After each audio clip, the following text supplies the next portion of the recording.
this meeting to order at 6 o'clock. All rise for the Pledge of Allegiance. I pledge allegiance to the flag of the United States of America and to the republic for which it stands, one nation, under God, indivisible, with liberty and justice for all. Okay,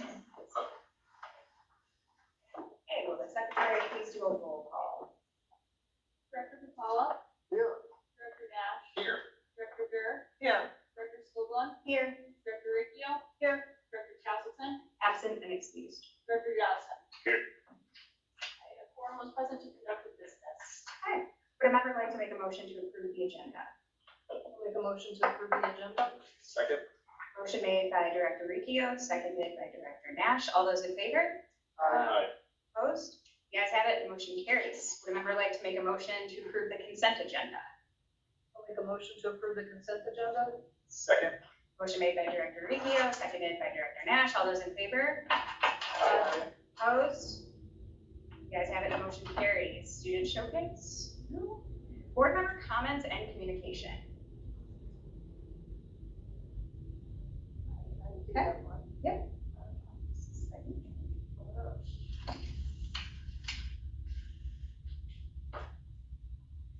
Okay. So I did have a meeting with Dr. Kerr and Nancy, who's the vice president of the St. Francis School District. We were meeting about this Connections magazine that everybody knows went out for the next edition.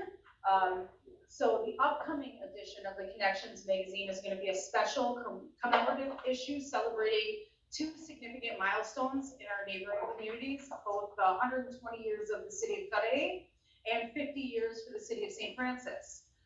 This issue will highlight all the rich history, the proud traditions, and the futures of both cities while showcasing the growing collaboration between the city of Cudahy and St. Francis school districts.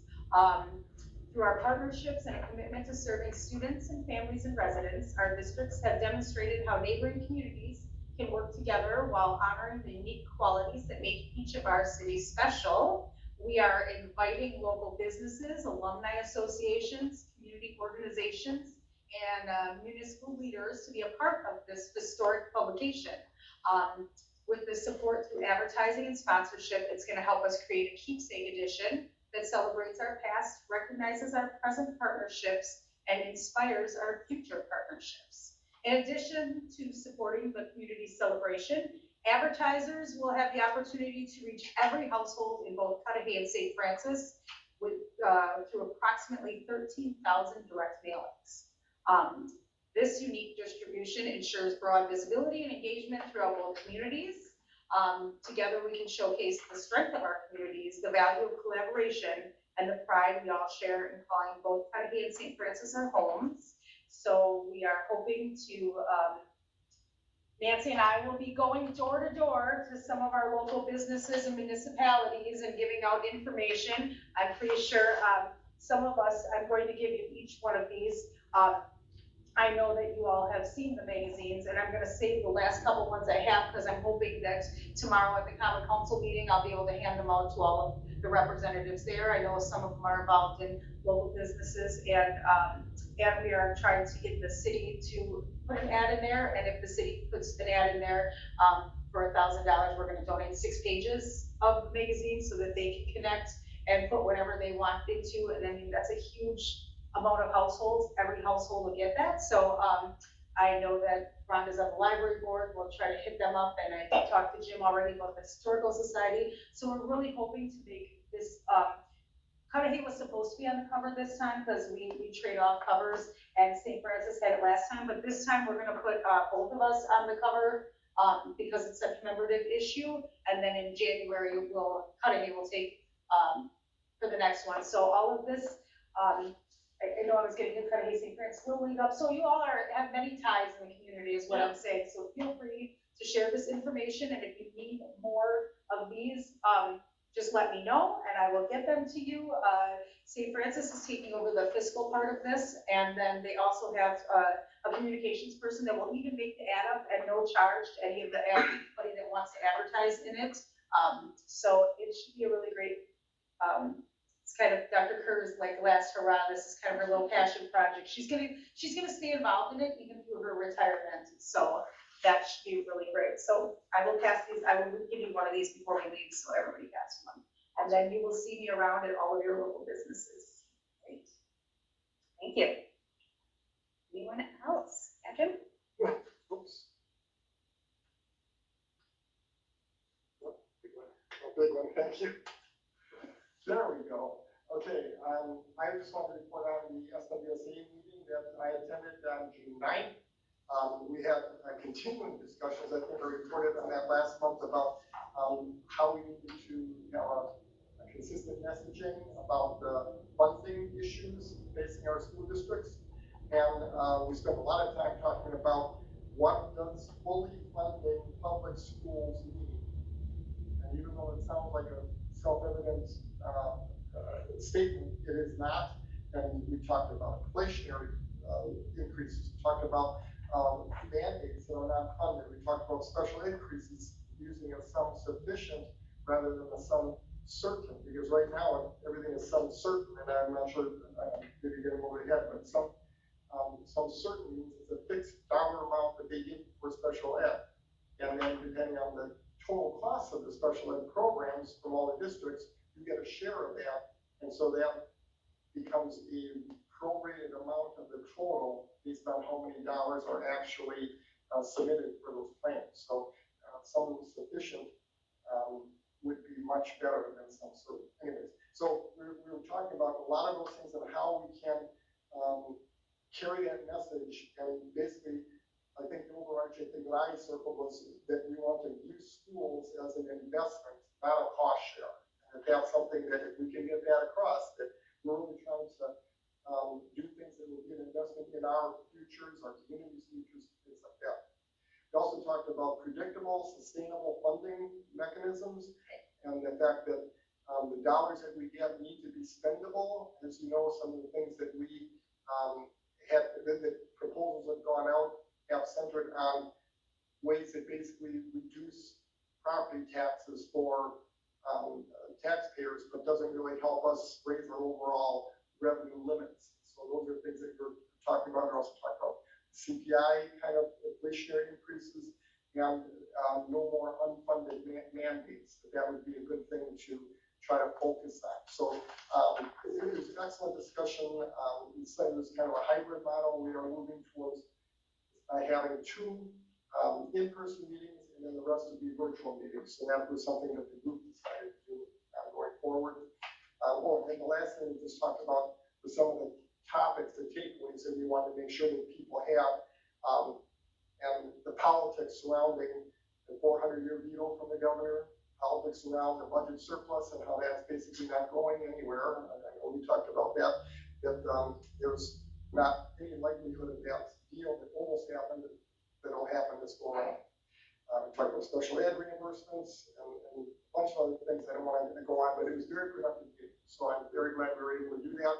And we're continuing to advocate for what's best for schools. Thank you. Anybody else?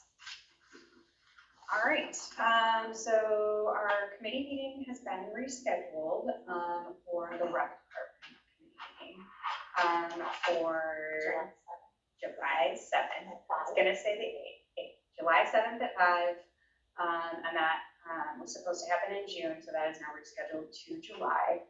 And then also, Carrie, you might have the city council meeting tomorrow. The council meeting's tomorrow. So you'll have that to report out on. Yeah. So no committee meeting report outs tonight. So we have 4 reports tonight, the superintendent's report, and then the implementation planning. I have just a brief little report out, and then we can talk about recording board meetings, and then the 2026 intentions report. So superintendent's report, everybody got in your inbox, right? Yep. Michelle is not here with us tonight. Any questions? Very straightforward. Okay, great. Matt, my understanding is you're going to have a little report out on the implementation planning. Yeah, no, we We started moving today, Copley Brothers. Was here, we started with J.E. Jones, and we transported a lot of the furniture over to Lincoln Elementary. Most of that is done. Tomorrow, we're taking some of the stuff to the middle school. And we're just gonna keep on rolling. Let's see here, I've got, so then we're gonna, let's see, so J.E. Jones started today, that's supposed to go through the 26th. June 30th is the Lincoln Elementary, is the shuffle. So like in the, maybe just start over there. So we started trying to move around on the interior moves. There is a little bit of a challenge because we also have the window project going on. So there's a lot of stuff, a lot of moving parts. We also have some new employees there, but I think it went well. So most of the stuff is into Lincoln already. Challenges following after the windows and getting all the cleaning done in the time frame that's allowed, right? So that'll be tough. General Mitchell, that's supposed to start on the 30th. And then Cudahy School after summer school, July 6th, we'll start moving stuff in there. So that's going great. Office construction, General Mitchell, so far so good. We're looking for an end date of August 24th right now. Pending anything that pops up, usually stuff does, but nothing yet. The parking lot, General Mitchell, that's going to be closed August 31st is the sign over date on that one. So hopefully, fingers crossed that all goes, because it's going to be very, very tight timeline. Lincoln Elementary, August 31st as well for that office. Again, trying to jam it all in and get it done, but hopefully it's going to work out. It will work out. And the middle school is August 14th for that office. That's a little earlier. There may be a little bit of an intrusion, or not intrusion, but a difficulty when you have the new teachers coming in, because that's a week before. It'll be right around that timeline, but I think anything that they're working on in those offices will be minimal at that time, and not too intrusive. So everything's good with the roof. The original planned end date was September 1st. That is getting pushed back due to the inclement weather, wind and rain. So I don't know, I don't have a date on that yet, but I will update you guys as I get it, as it comes up. What does that mean then, though? Like, how does that affect students and? I don't know yet. Okay. As soon as I find out where we're at, when it gets closer, we may have to do some planning. I'll be in communications with Chris on that. Maybe magically they can get ahead because they are working weekends too. I'm not sure yet, but it'll be communicated as soon as I know. Just a comment that the neighbors were very happy with the production of General Mitchell. I have heard from several of them saying how hard everybody's working, how like they see stuff going on and how fast it looks like it's getting done. And also they were fine with the Jones moving today. They said they thought it was gonna be like much more disturbances to them. And so just reporting out what I was called several times this morning to say, hey, you guys are doing a good job moving over there, and you're not really disturbing the neighbors. So I just thought I'd let you know, man, that there are some people that are really happy with how fast General Mitchell is getting done and how quiet it was over at Jones. I will say, Gina Castillo, I gotta give her credit because she was involved in a lot of planning on that, and we are very prepared. Copley Brothers even said, wow, this is crazy. So yeah, we're trying to be prepared, and I'm glad to hear that. Yeah. So with all the construction with CHS moving, and with it being later hours into the evening on sometimes, and then having the weekend work, is that all factored in cost-wise? Are we paying like overtime or premium for that, or is it still falling into play with our budgetary? It still falls into play, unless there's something that they discover that's way wrong, right? And they go and work on deeper. Otherwise, we should be good. Just a timing. Okay, thank you. Yeah. Anybody else? Okay. So I just have a couple of like quick informational things, but I want to start with thanks to the retirees for this year. So I'm just going to read the names of retirements and a little bit about them. So the first person is Christy Olson. Christy started with the Cudahy School District in the 2020-2021 school year, worked as a speech language pathologist in both Cudahy Middle School and Cudahy Elementary over the course of her tenure. She was here 6 years. Congratulations, Christy. Jennifer Nelson Close started with Cudahy School District in 1993, the 1993-1994 school year, and worked as a third grade teacher at Lincoln Elementary over the course of her tenure with the school district of Cudahy. She spent 32 years in our district. Congratulations, Jennifer. Diane Miller Ormoon. Diane started with CSD in the 1998-1999 school year, working as a fourth grade teacher and fifth grade teacher at General Mitchell and Lincoln Elementary over the course of her tenure with the school district of Cudahy. She spent 27 years with our district. Congratulations, Diane. Julianne Spanklick. Julianne started with Cudahy School District in 1990-91 school year, working as a kindergarten teacher at Lincoln Elementary over the course of her tenure with the school district. She spent 35 years in the district. Congratulations, Julianne. And then Julianne Fox Aldrich started with CSD in the 2006-2007 school year, worked as a science, English, second grade and sixth grade teacher at both Cudahy Elementary and Cudahy Middle School over the course of her tenure. She spent 20 years within our district. Congratulations, Julianne. Christine Priggy started with CSD in the 2015-2016 school year, working as a math and social studies teacher at Cudahy Middle School over the course of her tenure with the school district. She spent 11 years within our district. Congratulations, Christine.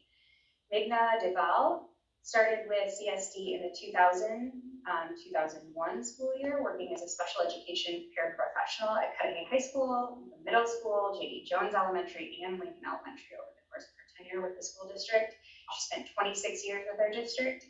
Congratulations, Migna.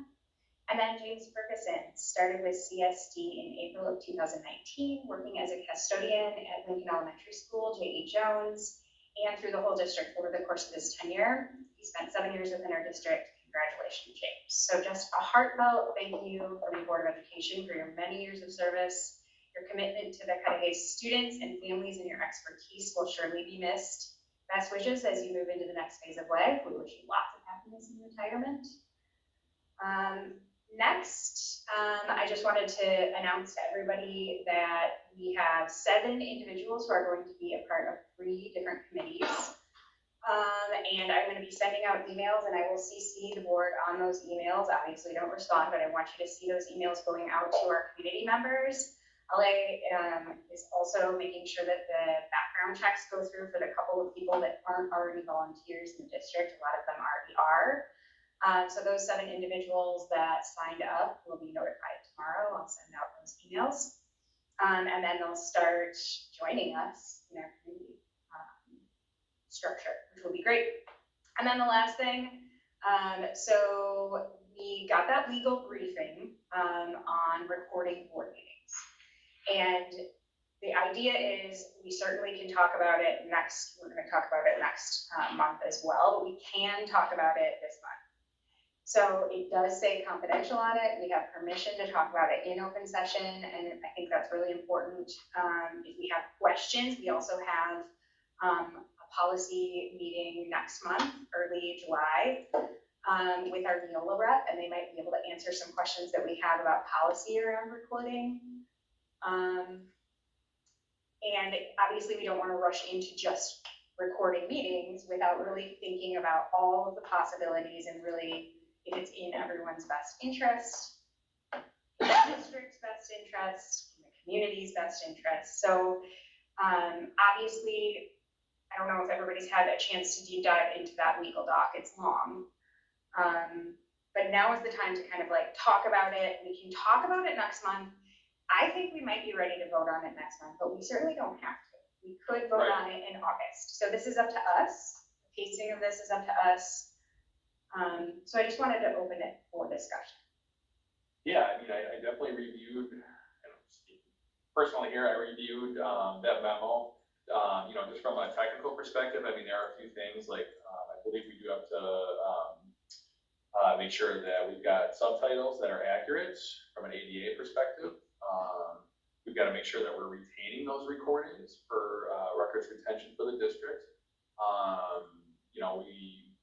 We have to, I don't know if this is so much a policy thing or a statutory thing, but we got to be consistent, when we do it, we've got to publish in our policy which ones we're going to record, which ones will be available, where they'll be available. But then on the flip side of that, like, I also don't want to see recording delaying meetings from starting either. Like, if you have technical difficulties, like, we can't get it fixed in 5 minutes and that meeting doesn't get recorded, and I think that needs to be part of our policy, you know what I mean? Because I've definitely seen issues like that in the past.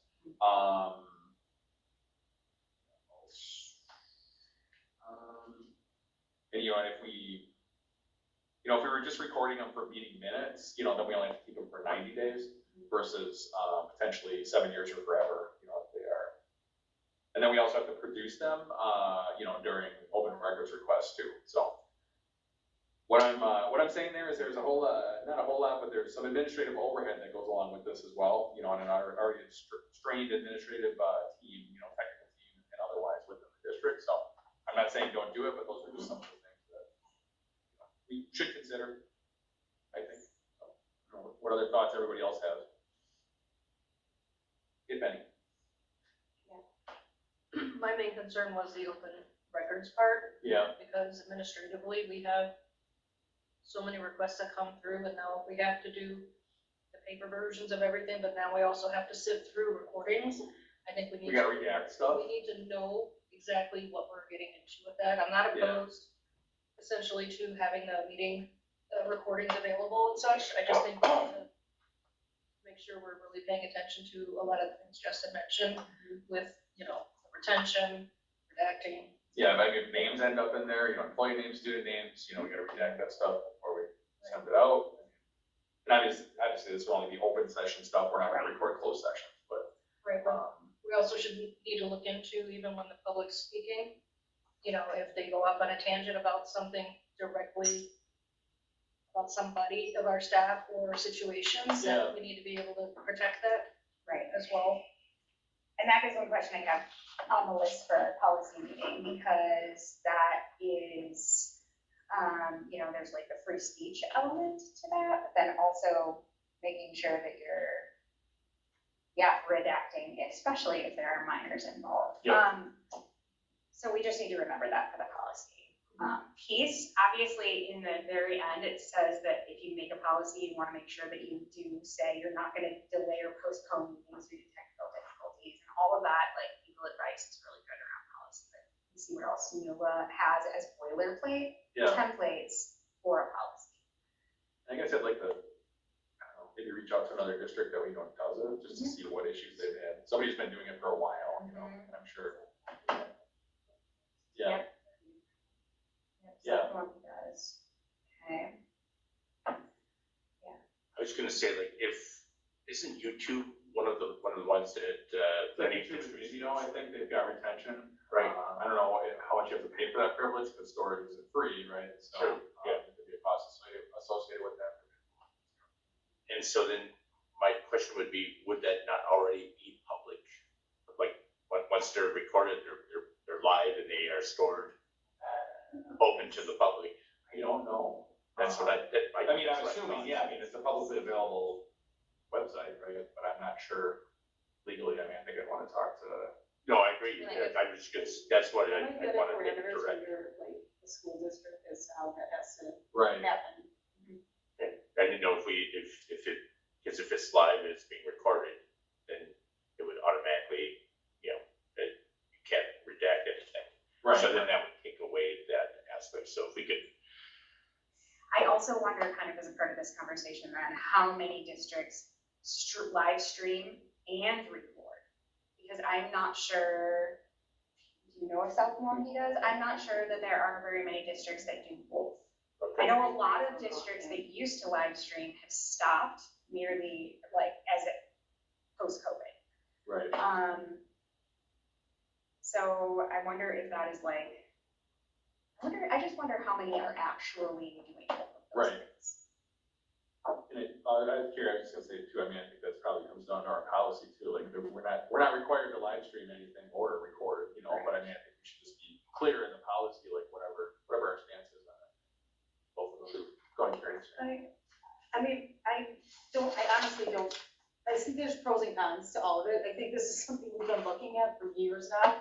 I know that, like, I know that I've discussed this with Michelle, like, why don't we record meetings? So many people ask why they record meetings, and even before past administration too, there was always a lot of things. I guess that some of the questions I would have is, what's the cost association?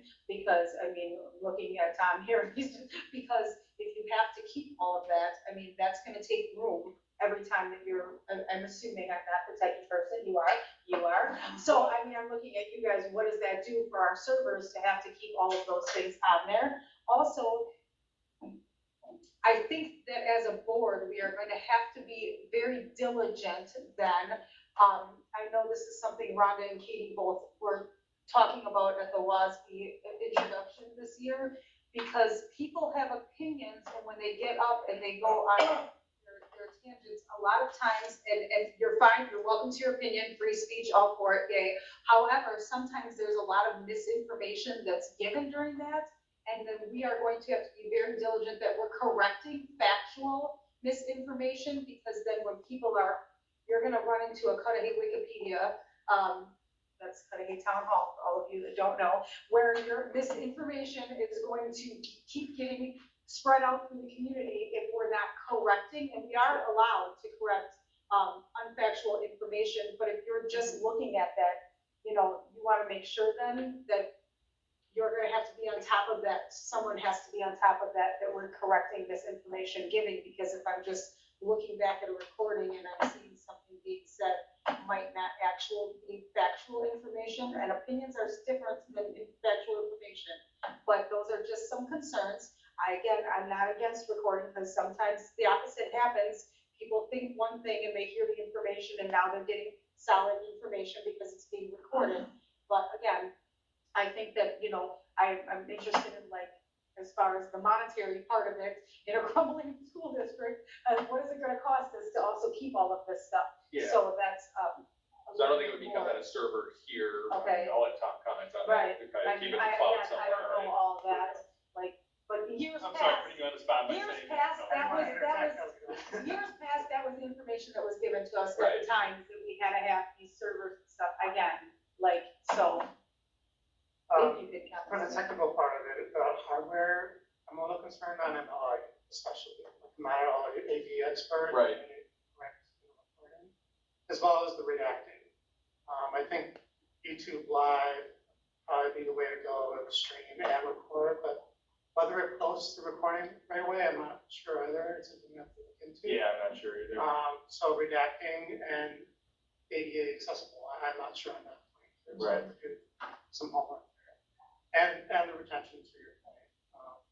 You know, I know YouTube has some policies on retention, but I know they have deleted like YouTube's before, and I don't know off the top of my head what the policy is on that type of thing too. So, For the policy part, the other thing is sometimes you have kids that are in the audience and they come in to speak, and I think that we have to be really clear as to, you know, like, that people are gonna have to know when they come in with their kids, and we want kids to come and speak, I mean, like, we do, but then, do they want their kids recorded?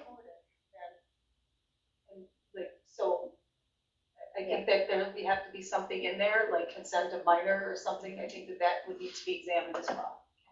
I think there's been a lot of good discussion, and I think that it does raise a lot of issues for what Carrie said and what everybody said, and my concern is that I think I would like to see what other current public school districts are doing, and if they had to do it again, would they, or, you know, pluses and minuses. This is a big thing. I'm not sure that I'd be ready by next month unless we had a lot of good factual information to be able to make an informed decision on that, because this is a big step, and there's costs, and there's administrative costs, and time, and open records. There's so many nuances that I would love to hear what Milwaukee or some other districts are that have been doing it for a while and say, oh, piece of cake, you know how to go forward. So, but I'm not against it. I just think we have to look at it from all aspects before we can say, this is how we need to move forward, and then we go with, I don't know. Sounds good.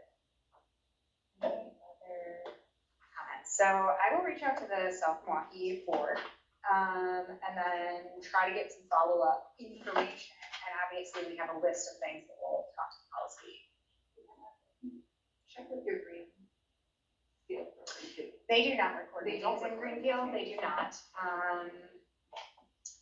And I know, what's interesting is I think some boards have recorded big meetings. I've seen some boards like with just 1 or 2 meetings recorded, posted.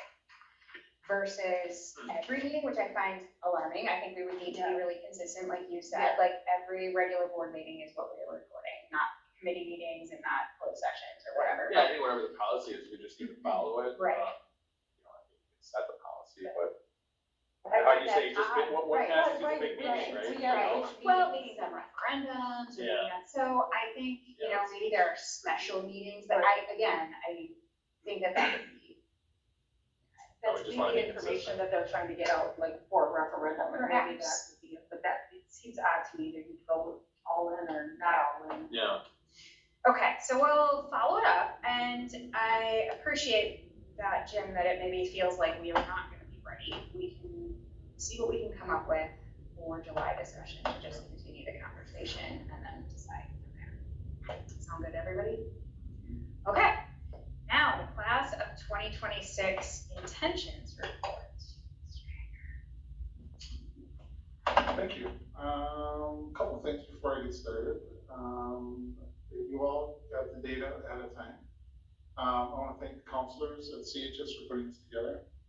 I take no credit for the organization of all this. So kudos to those 3. Reminder, the title of this is intentions report. So this is what they're telling us they're going to do. Life changes for a lot of people when they're 18 to 22, 23 years old. So, again, just remember its intentions, and at the top, under that first tab for class intentions, it says there are roughly 100 students reporting. We had 190 students on our graduation program. So, with all due respect to those roughly 20, despite several reminders, and, hopes to get it done, they just didn't. So we're missing about 20 responses from our kids. So, but the information still though is it's about a shade over 90% of our students are reporting what they're going to be doing the coming year. So the first tab again talks about class intentions. You see the information there. Roughly 40% of our kids are graduating students, graduating seniors, are telling us they're going to your traditional 4-year university. Another roughly 11-12% of kids are telling us they're going to engage in that 2+2 transfer program, which is a co-op with MATC and UW Milwaukee, where kids basically go for 2 years to MATC and then round out their bachelor's with 2 years at UW Milwaukee. The 2-year technical or 2-year technical college numbers, about 16-17% of our kids are telling us they're going that route. We had one of our seniors officially enlist in the Navy, Rylan Adams. But we did have about 3 or 4 other kids who were in active conversations with military recruiters and making some decisions on what they want to do, if that's something they actually want to jump into. About 15% of our kids are telling us they're going to jump right into work after high school. Interestingly enough, with that, we have another 7-8% of kids who are, they've signed on, if you will, with official apprenticeships, so adult apprenticeships after high school. Coincidentally, we had about 15 or 16 students this year do youth apprenticeships. And our goal next year is to get that 20 mark, so hopefully we can get there. We do have, with this graduating class, just a shade under 10% are telling us, yeah, I'm not sure what I'm gonna do. So they're in that undecided realm. And then we did have 2 students from this year's class who still need to finish up some credit work. whether that be over the summer or next school year. The next tab just gives you some summary data for those top 25% GPA ranked kids. Gives you a wide variety of information. I certainly won't go into detail in a meeting like this, but you have a lot of information there on how kids did on the ACT, what their GPA is, what they're thinking of studying, where they're thinking of going to school, and information like that. The next tab kind of breaks it down a little bit more. Takes that same 25% of kids and tells you exactly where they're going to be going.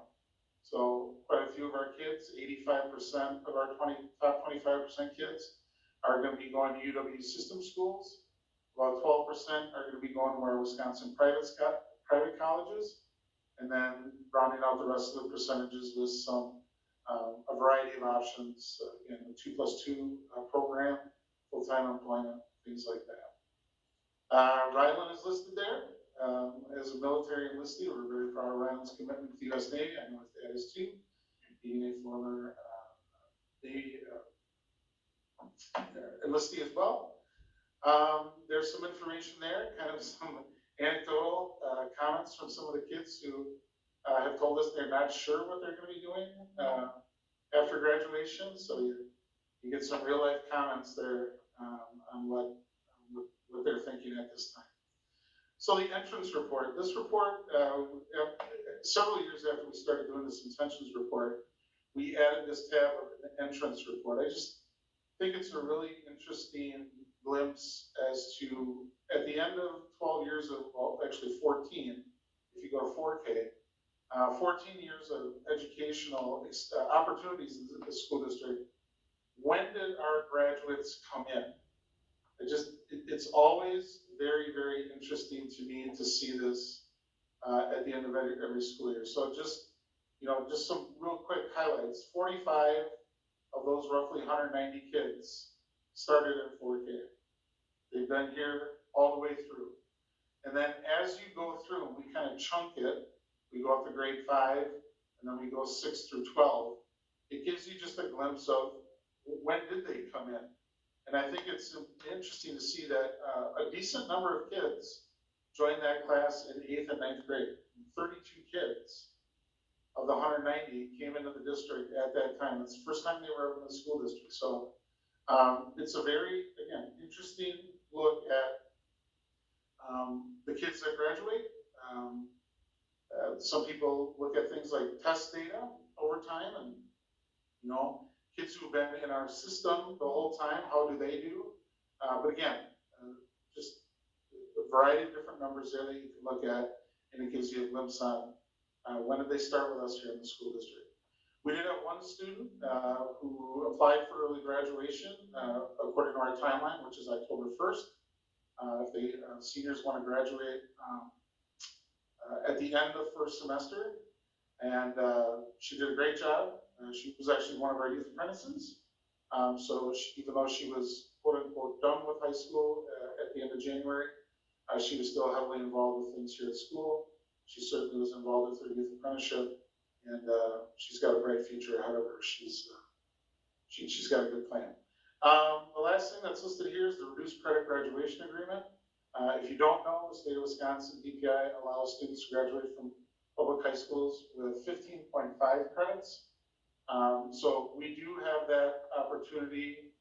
We can give that opportunity to certain students. Stereotypically, it's one of two things. One, they've come to us with very, very, very low credit attainment, low credit number, and they're very advanced already in high school. So let's just say we have a junior who might come to us with 2 credits. And based on that student's situation, we might offer that student that opportunity. And then the other group of students that might qualify for this are students who wouldn't graduate with a traditional set of coursework. They might have an abridged curriculum from the get-go. So we get up to that 15, that state mandated or state required minimum. And we had 3 students this year that fell in that category. So there it is, it's the class of 2026, and and their intentions, looking to see where they go from here. It's always interesting to hear from parents and kids. So quite a few kids at the end of the school year have different things, concerts. You know, they might get them to school a little bit earlier in May, or you might see them in the community, and it's just great to see what they're doing. So, any questions for me? No question, just very impressed with the layout of the data. Yeah. I love, because that was always on my mind towards the end of the year. What are our students doing next? And so this lays it out nicely, and I'm happy to see there's only a few that don't exactly know what they want to do compared to some years in the past. I remember one of my son's graduating years, it seemed a bit high that didn't know what they were going to do. So I'm glad to see that number is kind of getting raked in. How did the students in Connects, or how are they recorded on here? Just they're, If that's just regular. there's no discrepancy there. Okay, Yep, they're in the full number. okay. I have one. Do they report back? Is there any like follow-up after this report? This report is fantastic. But you know, is there like hey, how prepared for college were you? How career ready were you? Or like alumni association that does any of that work? Not, let's just say encompassingly, if you will. We don't send a survey to, you know, let's just say these 190. We're not gonna, or we haven't. We don't send a survey to them, let's say at this time next year. But anecdotally, we're doing it all the time. I honestly, the question you just asked there is the first question I ask almost every student that I see, regardless of what they're doing. Hey, I'm at UW-Madison. Hey, I'm working. Hey, I'm at apprenticeship. Hey, you feel like you were prepared? You know, or did you sit in some of those classes and go, I could have used a better this or that curriculum when I was in high school. And the high vast majority of our kids tell us they're prepared. Thank you. Anybody else? Okay, so moving on. Public comments. None? Okay. Surprising. Okay. Now to our action items. So just a reminder of ordering for our action items, guys. We're doing the presentations first, then we'll make a motion, then we'll discuss and ask questions of the presenters, and then we'll vote. So that order. So approval of the preliminary 2026, 2027 budget. Natalie Berchi and Elise. Speak into the microphone. All right, well, thank you for having me back. Elise Byrne from Baird.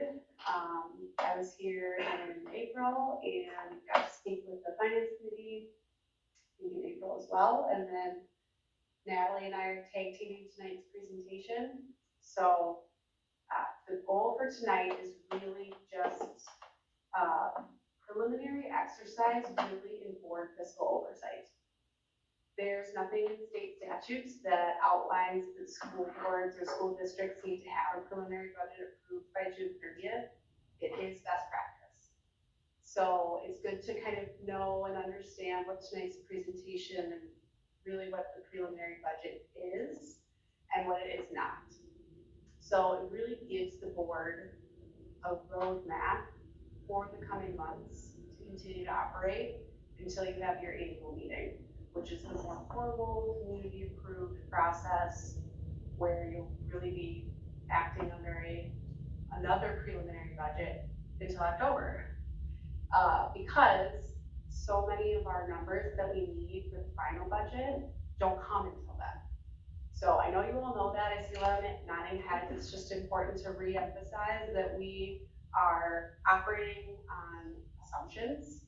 They're good assumptions. We'll be going over them throughout the presentation, but just to know, I'm not telling you that things can change. I'm telling you that they will change. And in the coming months, you'll be kind of brought along for the ride. So this is the projected spending plan based on the best information available today.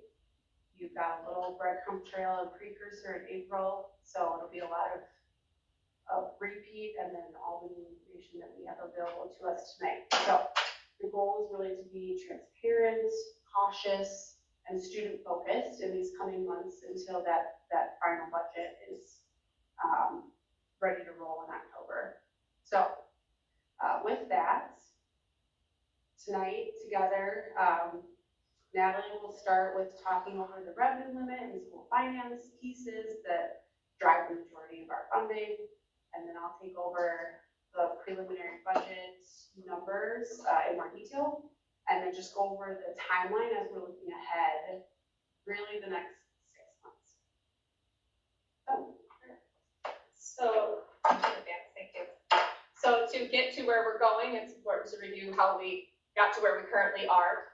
So let's do a little quick revenue limit formula. I know this is review for many of you, but keep this in mind as we're developing our 26-27 budget. And to understand how that revenue limit affects the funding of our public schools, our investment into our public schools.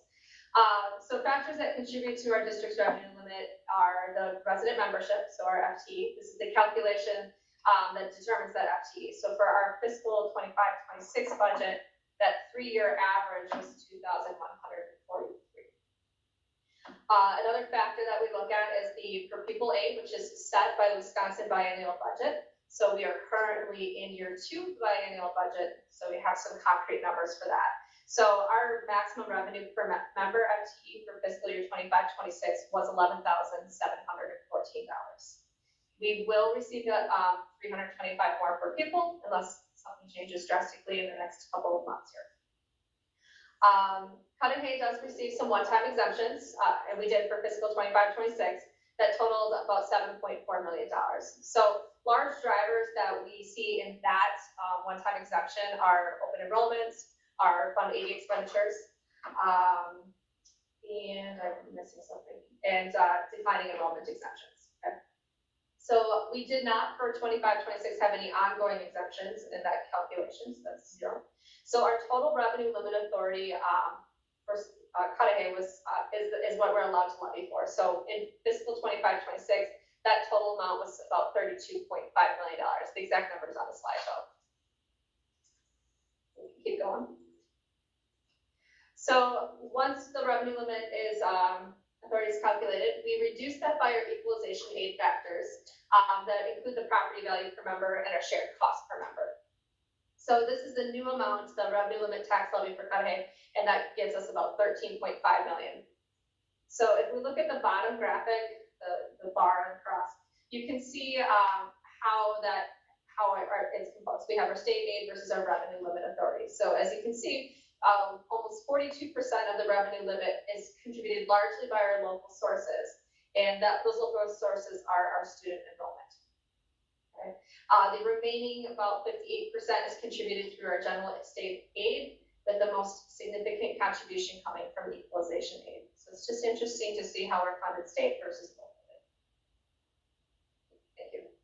So if we looking at that final school levy of how we got to where we are, our revenue limit authority, which we figured from our state general aid in 25-26, is about $13.5 million. The referendum approved debt levy was almost $1.3 million. We have our community service levy, which is our Fund 80. That's where our recreation department is funded, and approaching about $380,000. We did not have any chargebacks, so that brings our total school-based levy for fiscal 25-26 to a little bit more than $15.2 million. That was the confirmed amount that we used for budgetary planning in our fiscal 25-26. And as we start moving forward, that's the confirmed amount that we're starting to build assumptions on. Any questions before we move on from 25-26 numbers?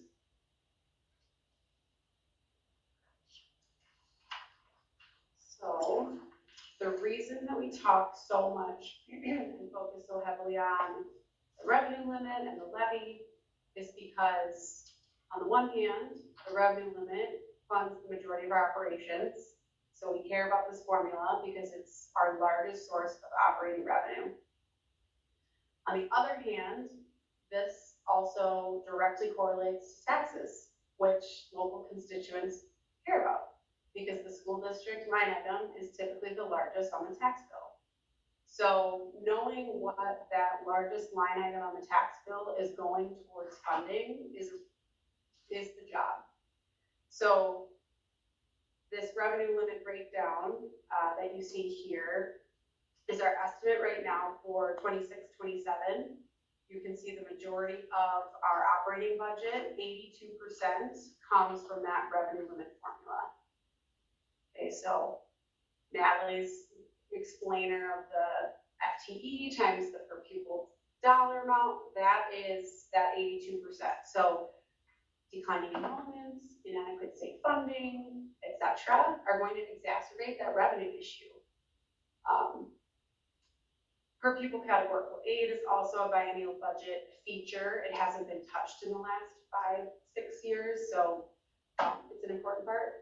And then the all other operating revenue is things like your federal grants, your open enrollment, et cetera. So we talk a lot about the revenue limit because it is such a large part of our budget. And I'm so glad that you got to cover some of this already, because it is unfortunately a message that is being just repeated statewide, right? So this is not a Cudahy issue. I've said this many times. This is a statewide funding issue.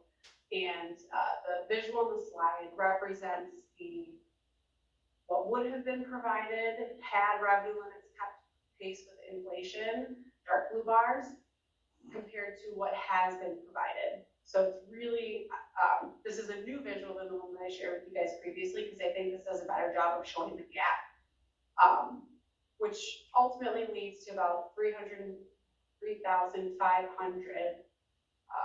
per pupil short over this period of time. So this is the gap in funding that revenue limits have not kept pace with over this period of time.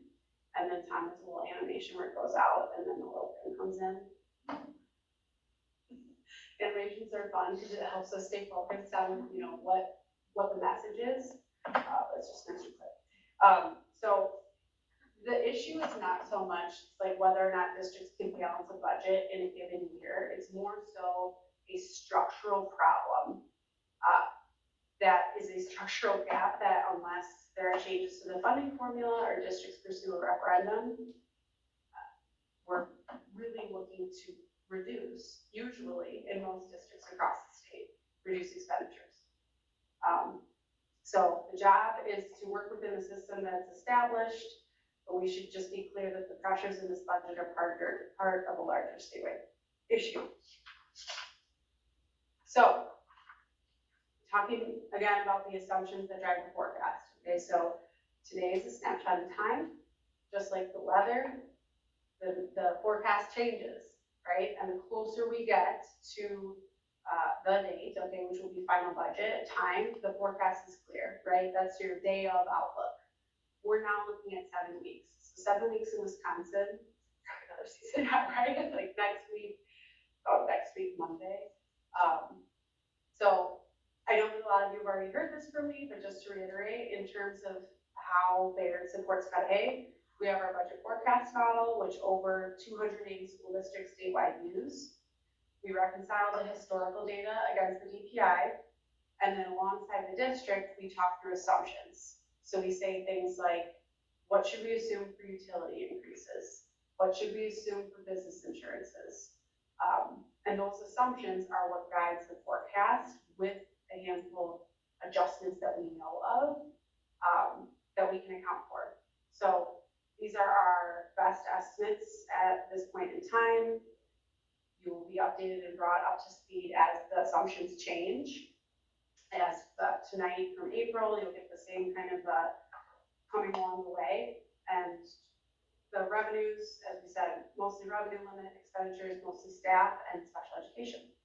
So we'll dive into the specifics then on these subsequent slides. Okay, so revenues from the presentation in April, largely the same because we don't have a ton of new information on enrollments. We don't have a ton of new information on our exemptions, on our state aid. A lot of that stuff is still to be determined. In fact, July 1 is the first time we get a glimpse into our aid estimate, and that alone is based on last year's budgeted numbers, so it's not super informative either. So all that to say that the revenues for the most part have stayed consistent since April.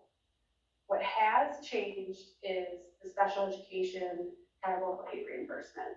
So Jim, great job covering some sufficient and some certain ahead of time, so I can skip that portion. But effectively, just a little school finance reminder, this special education categorical aid reimbursement outside of the transfer from Fund 10 is Fund 27's largest source of revenue. The state reimburses a portion of eligible costs from the previous year. So in 25-26, the state was reimbursing costs from 24-25. For 26-27, we're reimbursing costs from 25-26. Fiscal year's not closed yet, so that's still an estimate. When we first shared numbers in April, the estimate was already conservative. So the state biennial budget had outlined a 45% reimbursement of costs for the 26-27 school year. We had already conservatively budgeted 42.5 instead of the full 45 because of the some sufficient versus some certain. Since April, we've reduced that further. We've taken that reimbursement down even more to 40% based on statewide spending data that we've gotten for the current year. So based on budget data, districts are claiming more money. And as a result, there won't be enough because the pot of money is uncertain. It's a dollar amount that was set. More people are putting claims into the pot, less is available statewide. It can also depend on who is claiming. So if a larger school district submits more claims, a smaller district, that's kind of money that's coming away from the total pot. So all that to say that change in reimbursement resulted in roughly a $200,000 loss of Fund 27 revenue. Fund 10 then makes up the difference. So on the revenue side, that is the largest change. Any questions on that before we get into the numbers? Okay. So then what that looks like in numbers, and this is a snippet from our forecast model. Current year is still not closed yet, so those numbers are just based on budget as best as we know them. So for next year, then you can see property tax, general EQ aid, and then computer and personal property aid. Those are your revenue limit line items. Open enrollment is a big chunk. Federal is a big chunk. And then other is going to be miscellaneous things like local sources of revenue and fees. It's pretty small. And I included a little line also to ensure that we're all aware how much of the district's operating revenue is supported by a referendum. So I know we've already talked about this piece, but if the district does not renew that non-recurring authority that's in purple at the bottom, that's 13% of the district's estimated 26-27 revenue for the year. In order to balance the budget, then that would be a 13% reduction in expenditures. Would need to be.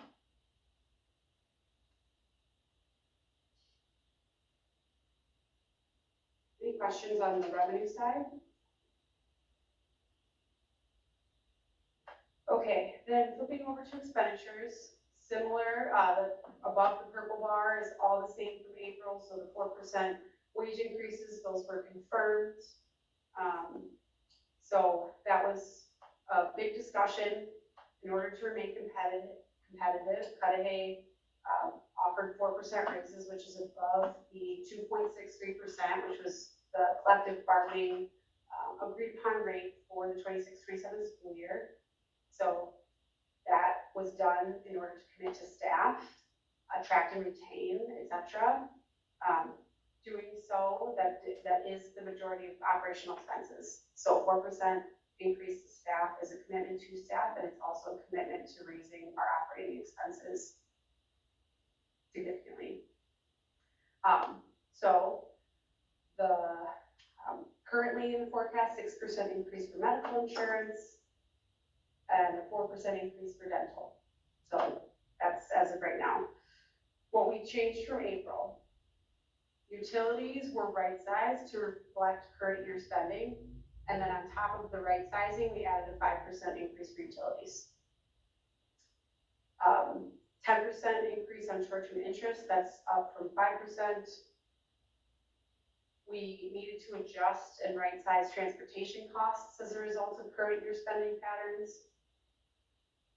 And then to try to help offset these increases to expenditures, the district staff worked together to identify areas that the district could defer expenditures. So kudos to the district office staff team that came together to put their heads together and really say what can be deferred, what is absolutely 100% non-critical for serving students next year.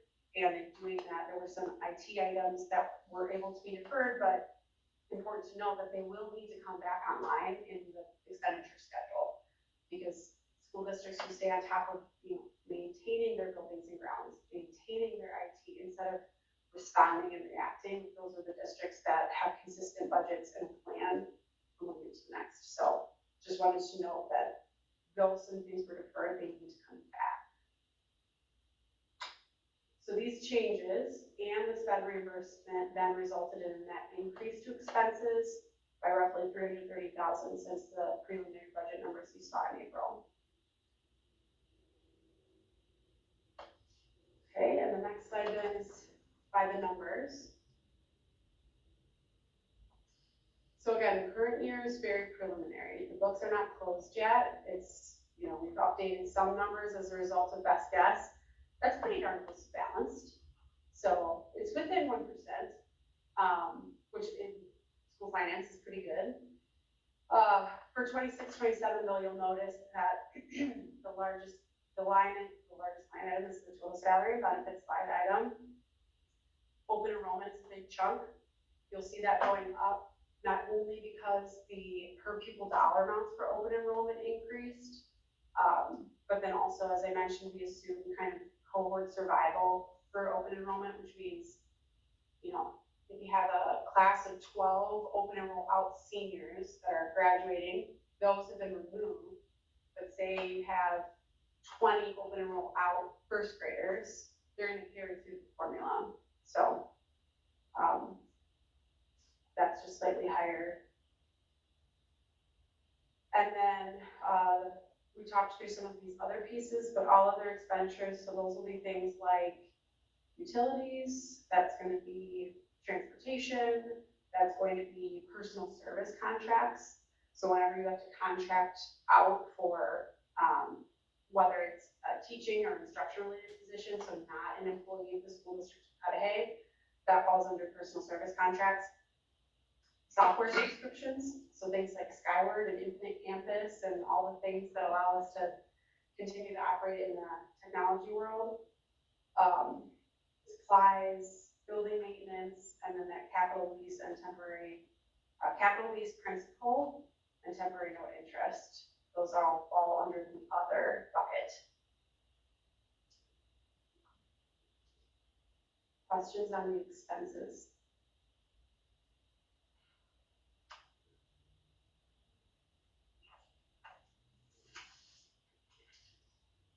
Okay. So we shared a preliminary snapshot of this in previous months. For the reasons that we outlined, it's worse than April. All that to say, it is still preliminary. There are still a number of things that need to be identified and established for 26-27, the largest of which being enrollment for, and that comes in September. So again, this number will change. in the coming months. I don't need to reemphasize or reiterate the district's fund balance position that is below recommended. There will need to be a plan to restore those fund balance levels in the future. If the plan is not for the 26-27 school year to restore the fund balance, then it will need to be a priority and a plan for future years. So that can be done by enhancing revenues in the form of an operating referendum, or reducing expenditures, or both.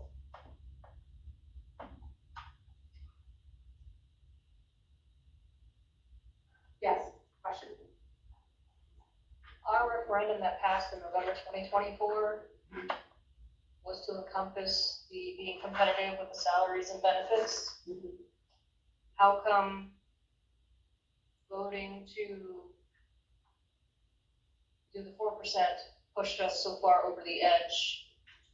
Was the estimated, I mean, I don't know if there was an amount earmarked for compensation and benefits when we started the budget, when we passed that, or if it was just still put in the budget as our typical CPI amount, 2% or 3%, and then, we're going over, because in my eyes, I don't find that as a great reason to blame it on just that, for the fact that that should have been factored in, since we had a referendum specifically to address our shortcomings of the salaries and such. So why would, and I know that's only for 2 years, but we're talking about 26, 27, which is gonna be funded by that referendum too. Sure. So are we backwards thinking instead of forward thinking? What was the miss? No, it's a great question, right? If the communication 2 years ago was referendums one towards funding these pieces, you have to assume something else happened over that period of time for there then to have been subsequent deficit budgets. I will say, not having been there, right? Right. But just kind of following the breadcrumb trail. So if the first year was 24, 25, that was the first year of the 5.2, that was the last year of the 2.4. That was the last year of the 2.4. So then, come 25, 26, this current year, the first year of the new referendum, the first year of that referendum being made to cover those increases. And as we've uncovered other items, I would say it's safe to say there were other budget factors that contributed to the inability for the referendum to cover those compensation increases. So, Because I look at your last slide here, this slide showing that investing in staff to remain competitive, this does make up the majority of the district's expenses. So it's not necessarily, I mean, that's a piece of it, but there's more to it. And that just makes it look like, oh, we're just throwing extra money out there and we didn't budget it, but hey, we said we were, but there were other factors that contribute to that should be noted as well. definitely for the current year, it appears there were quite a few budget to actual variances. You mentioned utilities, pupil transportation. There were some unexpected expenses that came up. We were kind of digging around, some mold remediation, foresee those types of things. That said, as you're kind of making those staffing considerations, we looked through 4%, 2.63, and then maybe something above or below. And so, if the 4% is $150,000 from the 2.63, to your point, that's not really the huge thing.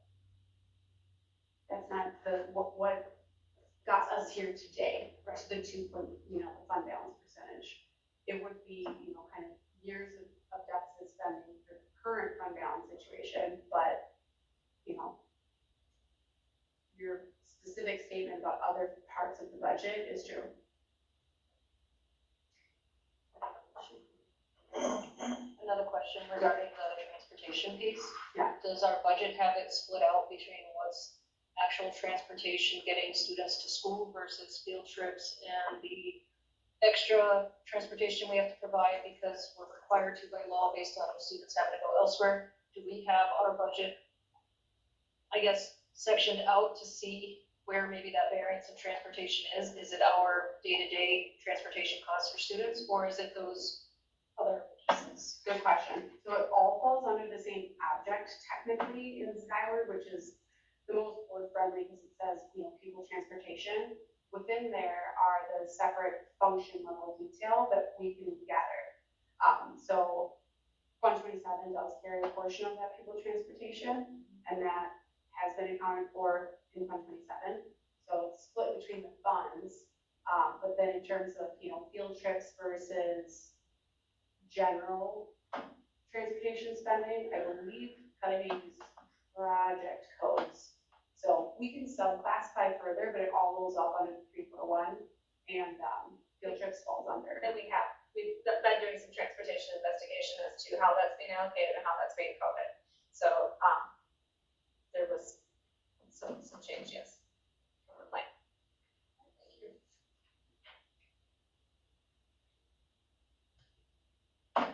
Okay, so then I also, so I've shared with you, I help school districts all across the state cover their preliminary budgets and talk through some of the main drivers. I always like to include a slide that's the budget in words. So if you get stopped in the grocery store and they say, how are things going on in the school district?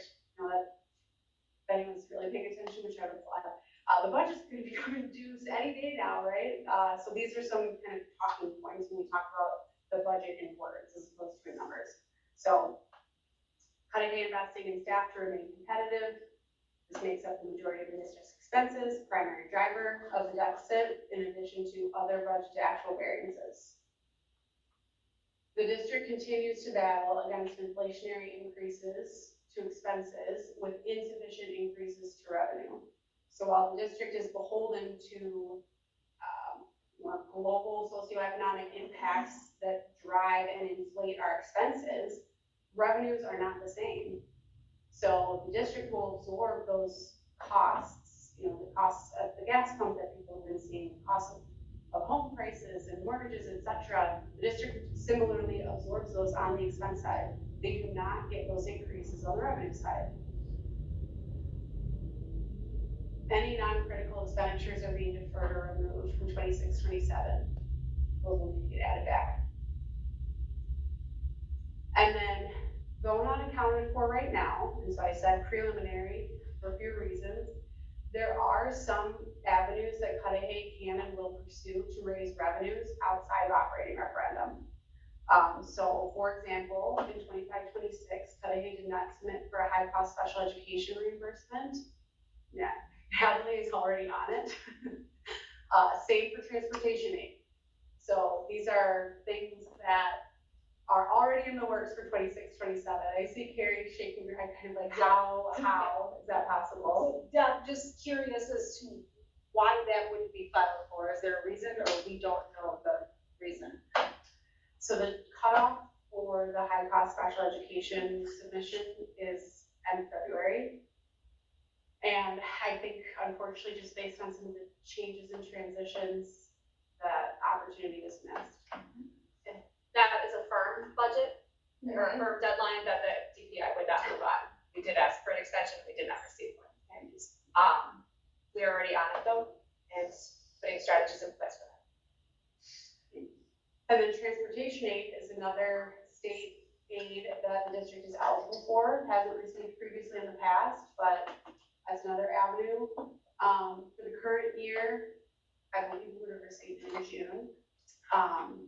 Mental health professionals aid, the district submitted for $17,000 reimbursement, but that was another new aid available to the district this year. So outside of operating referendum and outside of reducing expenditures, Cudahy is actively working towards finding other revenue raising avenues.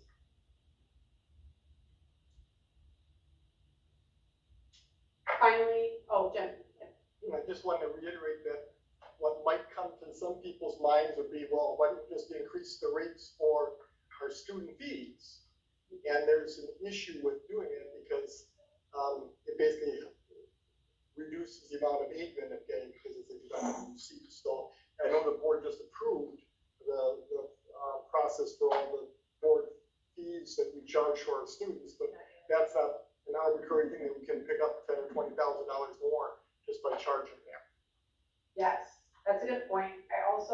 to sometimes bring it back to like the more global, in terms of fees and fines.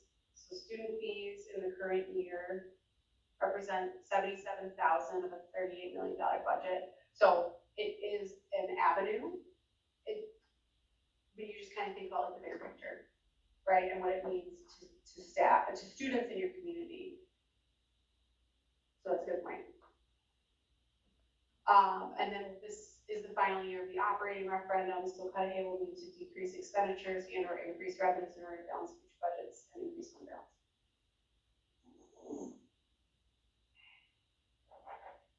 So, looking at the timeline ahead.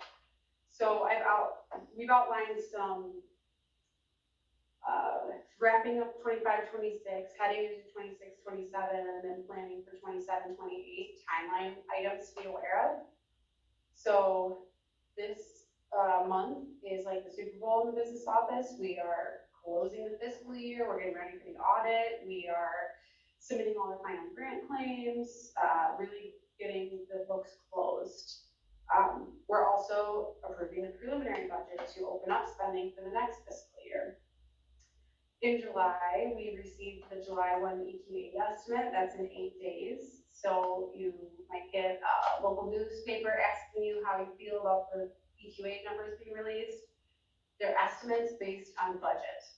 And as you can see, budget to actual, not just in Cudahy, statewide, is pretty, it's not very indicative of schools of statewide spending.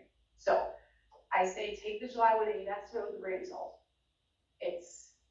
It gives us good numbers for membership, and it gives us good numbers for equalized property value, but the spending is budget, it's not actual. That's for October. September is the annual meeting, which is the presentation of the original budget and the preliminary tax levy that the community votes on. You also have the third Friday in September that determines your revenue limit authority. For the pupil count, in October, you'll get equalized property values that determine the mill rates. And you get your final figures for state equalization aid and the voucher exemption. So those are like the last final 2 numbers needed for the final budget. In November, you'll send your tax levy certification to your one municipality. It's very nice. And then in December, the budget report for 26, 27 is due to the DPI. For planning purposes, should the district choose to pursue an operating referendum for 27, 28, the resolution language is due to municipal clerks in January. So it's third week in January. And I know that we have a date in the previous presentation, but that's just something to keep an eye on as well.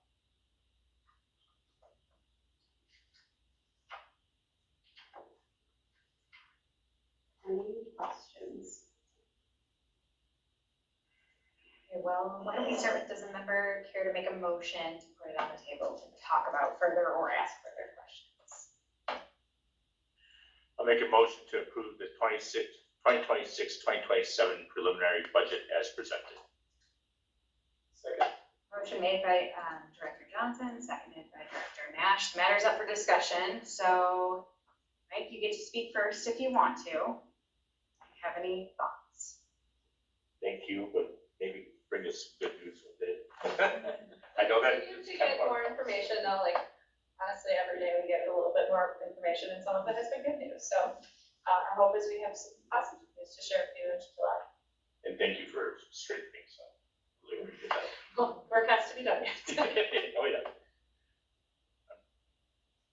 Thank you for the details in the presentation and all. My question is, with presenting a budget with a deficit, and we can't control a whole lot of obviously we can't control a lot of revenues unless we've got somebody going out there for grants and pre-funding and such, but the items of expenditures that we can control a little more, how much of that is our budget? Right?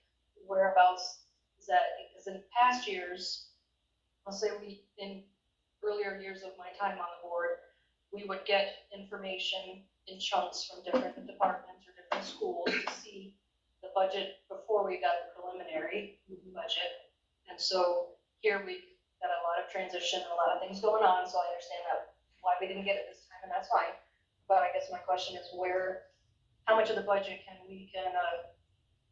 I'll just say it, lock down to try and have some savings before we start flowing into, the next, as of July 1st? It's a good question.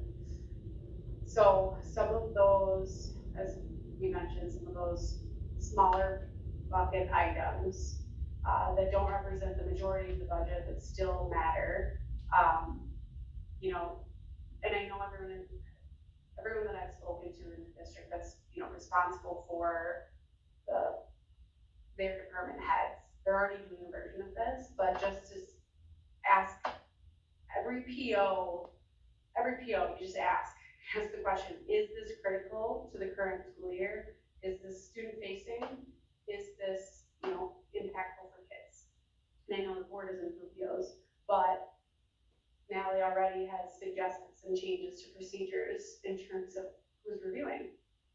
What is the hierarchy of when something is submitted, who sees it next?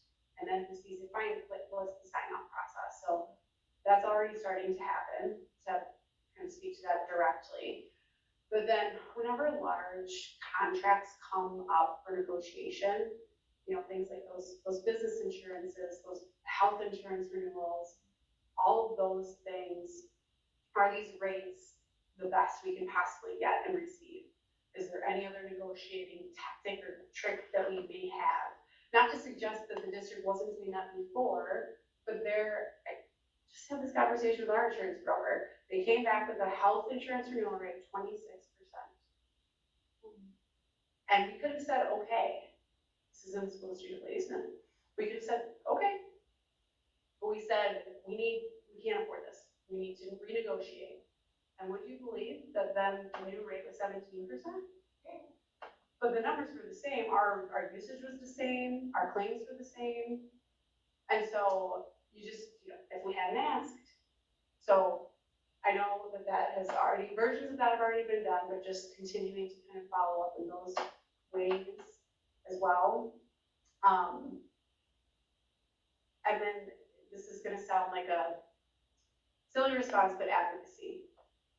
As board members, you are advocates and voices for your local school district on the state level. So to hear that a member of your board is actively attending meetings where there are discussions of advocacy and saying, we need to be on the same page for what school districts should be getting, which yes, Jim, completely agree. There are differing answers for what adequately funding schools means. That's huge. There are school boards across the state that don't have members who are engaged and involved in that part of the process. So as much as that feels a little bit like a futile type of a action item, it is an important one.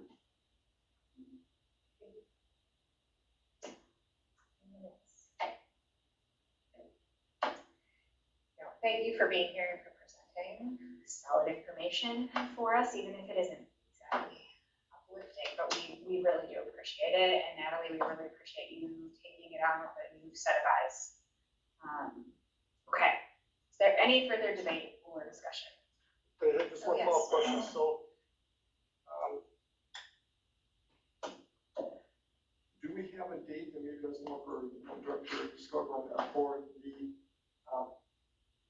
the public hearing on the budget? Is that September? And I was trying to look at the date. It's usually that last regular board meeting date. Okay, so we should make sure that we then, because a lot of this information will be shared at the annual meeting / budget hearing. So the information we have here, we want going to there, because like they said, you don't have time to have final numbers because those won't happen until October. And so there might be some tweaks over the next 6-7 weeks, but it's basically going to be where we're at right now. So, okay, that's all. Thank you. I appreciate all the input.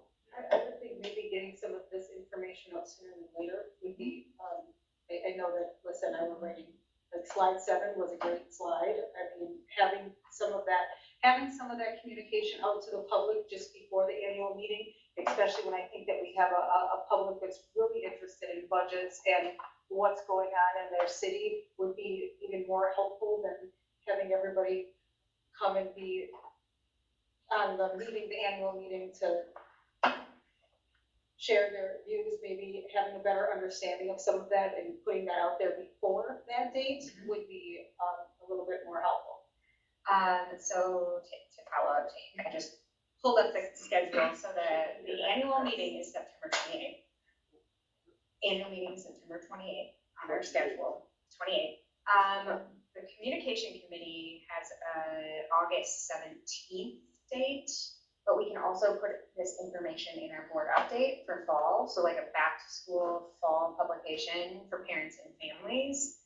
I think the bigger thing is getting into the other areas of the community, not just our families, but the community at large.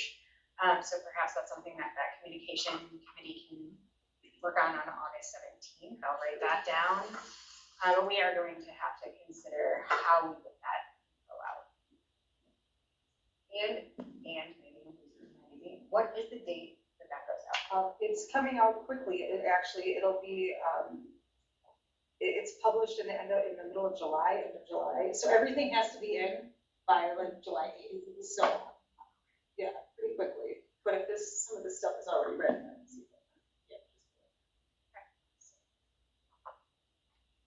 Okay, other thoughts? Okay, so the question is the adoption of the motion that we approve the 2026-2027 preliminary budget as presented. Those in favor of the motion? Aye. Those opposed? Okay, you guys have it, motion is carried. Onto the shared, thank you guys, thank you. Onto the shared service agreement 66.0301, agreement with Greendale School District for physical therapists. I'll make a motion to approve the 2026-2027 66.0301 agreement with Greendale School District for physical therapist services. Second. Okay, motion made by Director Durr, seconded by Director Papala. Matters up for discussion. We've been doing this for quite a long time, so I'm not. I think it's standard. Yeah. Do you have anything? No, just that this is our second year in the agreement, that Cudahy holds the contract for 80% of the services, and we bill Greendale for the remaining part of it. And the reason we enter into contracts like these is so we can ensure high quality services for our students. Awesome. All right, is there any further debate? Okay, great. The question is the adoption of motion to approve the 2026-2027 66.0301 agreement with Greendale School District for physical therapist services. Sorry. All those in favor? Aye. All those opposed? The ayes have it, the motion is carried. Neola policy update, Wisconsin Act 83. Or 89, excuse me. Do you want to start by sharing a little info on this for us before we make a motion? Discuss. Absolutely, thank you so much. So I am presenting this on behalf of Dr. Garvin. The Act 89 is a mandated act. We have to put policies in place for both our staff and volunteers to be able to continue to protect our students for grooming or groom-like behavior. The act really talks about communication both within and outside of the workplace. And a lot of the changes that were added were regarding the approved communication platforms that the district will move forward with. We will have to have annual trainings both for staff and volunteers, which will be a new process. Additionally, DPI is supposed to come out with a free training class. But as we know, DPI is also short-staffed recently. So I do have it as a summer project to at least have something to present to staff, which will be included with our annual trainings and then discussing how we're going to deploy this with volunteers. We provided us templates with options, and it's my understanding that the board was able to review those within the general plan. Are there any questions? Does any member care to make a motion? I'll make a motion to approve the Neola Act 89 updates as presented. Second. Okay. Motion made by Director Riccio, seconded by Director Durr. The matter is up for discussion. want to talk through any of the details on that, Rhonda? I know you were looking at the actual policy changes before. Yeah, I was looking at the policy, I mean, it is basically just each policy regards, exactly what Director Meehan had said. It's protected by using certain platforms of communication, so even though you may have a personal connection with a student at any time, outside of the school day or school district business, you still direct all of your communications regarding that volunteering opportunity or that interaction while doing school functions through the approved apps or emails or whatnot. Anything personal on the personal side is different, but that was the main thing, is it's for everybody from professional level, admin, staff, board, down to volunteers of anything anymore. So, and it just covers all the different bases of all of our policies that interact with those or have those interactions. Anybody else have any questions or thoughts about? I guess I have a question about the platforms themselves. And I mean, I noticed Sports U, Dojo, Skyward, email kind of repeated in some of the policies. Are there any others that would be used, or are people limited to just those four? So that is completely changed our staff, it will be limited to just those, that's my understanding. And that's why they are in the policy. Looking at those listed on the policy as the options, because we didn't actually go through and fill it out like we normally do in a meeting. I took it as what it's not going to designate in the policy which platforms we're using. It just refers us to our district website so that can be updated based on what we've got that year, if we find a different platform that's better. So it's just an adjustment that I'll have to roll out per whatever activity or sport or function, was my understanding. And that's what was added in the policy, was that we will be posting them on the webpage for the athletes. I'm just gonna say the missing two that I can think of, Bound is what all of our sports is on, you can message back and forth on Bound. And you're also missing Sawyer for the rec department, if you're, both of those platforms So are not it on. has to be a two-way communication. Okay, well, Bound, you can two-way communicate, Yes. so then you can on Sawyer as well. So I'm just gonna say if you're. Thank you, we'll make sure to add those on.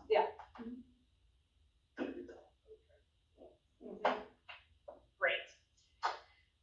Any further debate? Okay, so Rhonda, correct me if this is wrong.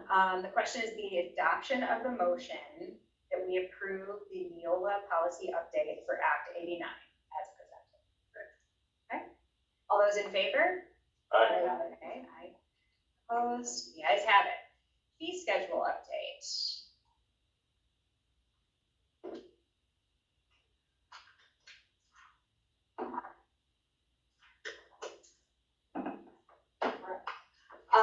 We have a fee schedule update to submit for approval this evening. Everything has remained the same with the exception of the gym locks and the student planners. And that was just over getting more recent information as to the actual cost replacement for the locks. We were far short of what the actual cost was, so that's why we're submitting this for an update. We've received the current fee schedule for 26-27 year in Word docs, as well as a comps from neighboring districts. And the other one we're looking at is for the student planner to be increased to $6. Thank you. Does a member care to make a motion? Rhonda? I'll make a motion to approve the updates to the student fee schedule as presented. Second. Motion made by Director Ricchio, seconded by Director Johnson. Matters up for discussion. Any thoughts? So I saw the middle school fee went up to $8 for the locks, but the high school one remained at $5 for the Phi-Ed locks. Is the locks the same locks or is it different? It's page 2 towards.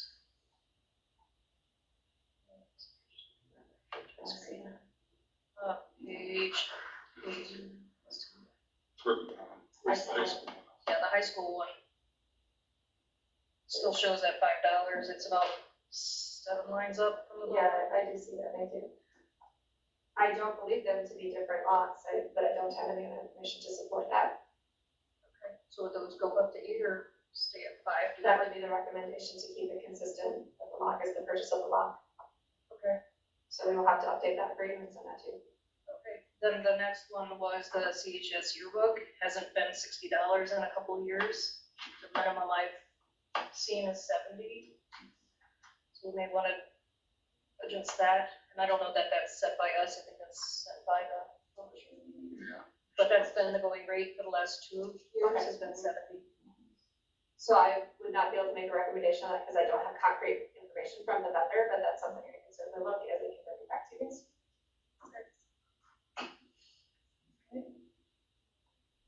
Further thoughts?